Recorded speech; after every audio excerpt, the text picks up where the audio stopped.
We are in the midst of an historic Operation Rising Lion, in one of the most complex and ambitious missions the IDF has carried out. Let me be clear. The Iranian regime is responsible for the war that has raged for over 600 days. From Gaza to Lebanon, from Yemen to Tehran, the Iranian regime has spent years fueling terror across the region. And now, the cost of their aggression is being felt on their own soil. Last night, the US military struck nuclear sites in Iran. These actions mark a crucial step stopping the Iranian regime's aggression and its ability to pose a threat to the region and the world. The regime's ability to threaten Israel is being dismantled piece by piece. Even while operating 1,500 kilometers away in Iran, the IDF is operating day and night on multiple fronts to achieve all objectives of the war. Last night, in a joint operation by the IDF and ISA, the bodies of 3 Israeli hostages were recovered from the Gaza Strip. Ofra Keidar, Natanz and Staff Sergeant Shai Levinson, all 3 were brutally murdered and abducted by the Hamas terrorist organization. Ofra Keidar was 71 years old, a mother of 3, from Kibbutz Be'eri. She was married to Shmuel Keidar.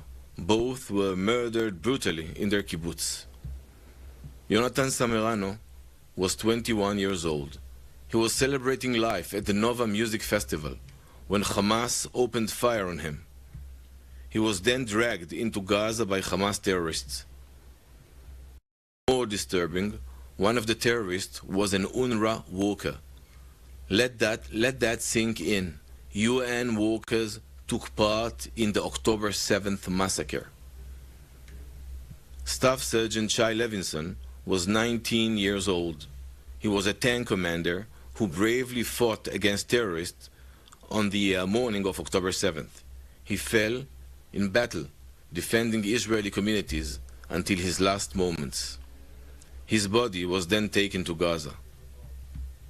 50 hostages still remain in brutal captivity. We will not rest until every hostage is home. We will continue to act with resolve and determination to protect the citizens of Israel. Thank you very much. All right, so that was the IDF update in English. Very, very brief. Now, we heard him discuss a little bit about the bodies of the 3 hostages that were found, and we are getting a full statement coming in from the Prime Minister's office in Israel. It says, quote, "In an ISA and IDF operation, the bodies of 3 of our hostages, which had been held by the murderous Hamas terrorist organization, have been returned to Israel. Jonathan Samarano, Staff Sergeant Shai Levinson, and Ofra Keidar, who were murdered and taken hostage on October 7th. Together with all citizens of Israel, my wife and I convey our heartfelt condolences to the dear families and share in their deep sorrow. I thank the commander and our fighters for the successful action, their determination, and their courage. The campaign to return the hostages is ongoing and is continuing in parallel to our campaign against Iran. We will not rest until we return home all of our hostages, the living and the deceased." And we are told that there are about 60 or so hostages that do remain in captivity, well over 600 days since the October 7th, 2023 attack.